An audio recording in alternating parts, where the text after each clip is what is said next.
নমস্কার বন্ধুরা, আশা করি সবাই ভালো আছেন, সুস্থ আছেন। আজ চলে এসেছি আমার কিছু আনন্দের মুহূর্ত আপনাদের সাথে শেয়ার করতে। আশা করি ভালো লাগবে। এবছরে আমরা কোথায় কোথায় ঘুরতে গেলাম সেটাই আপনাদের সাথে শেয়ার করতে চলেছি।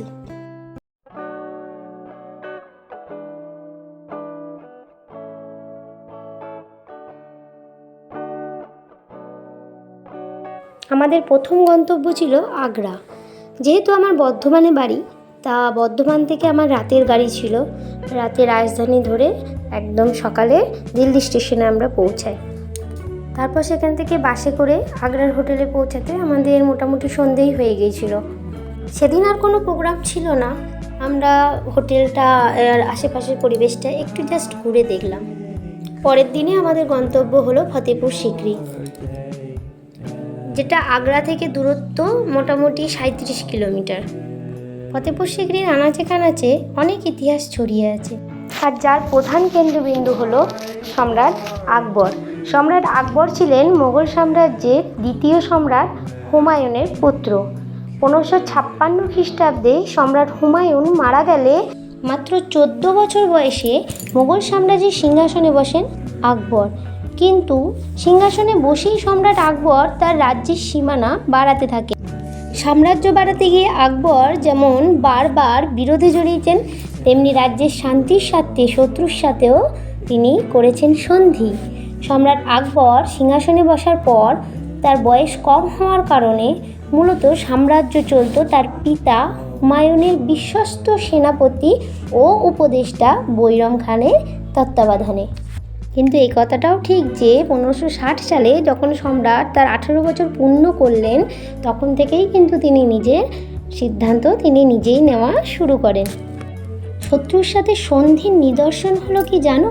1562 সাল, যেখানে তিনি রাজস্থানের রাজপুত ঘরানার রাজা ভারমালের সাথে সন্ধি করেন।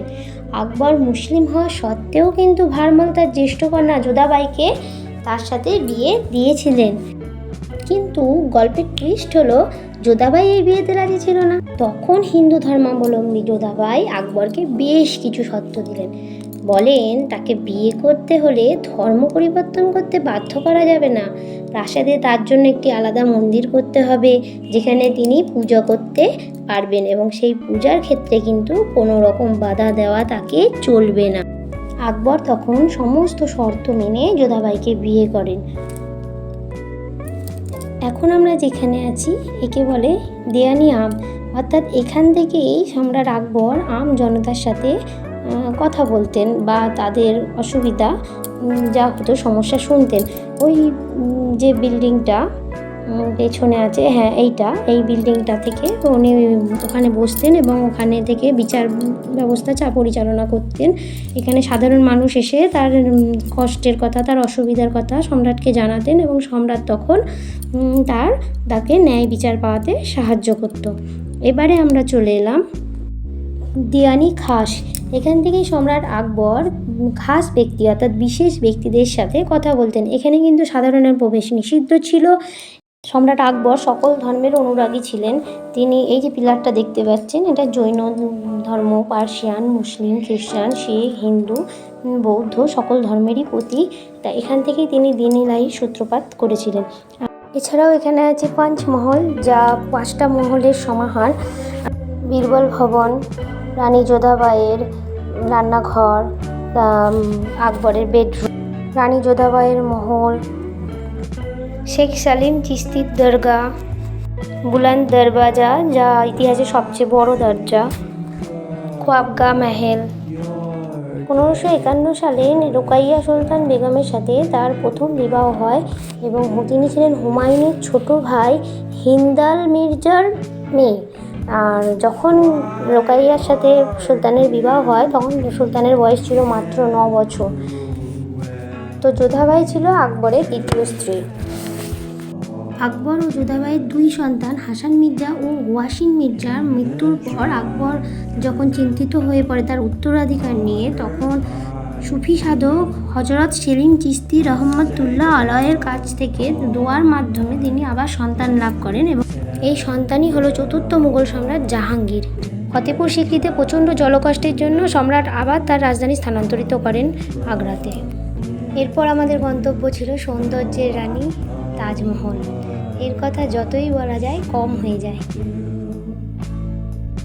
দেখতেই পাচ্ছ কীরকম ভিড়, ফটো তোলার জন্য প্রত্যেকেই কীরকম ভিড় করেছে। এখানে দেশের বিদেশের সমস্ত লোকেরা একসাথে মিলিত হয়েছে।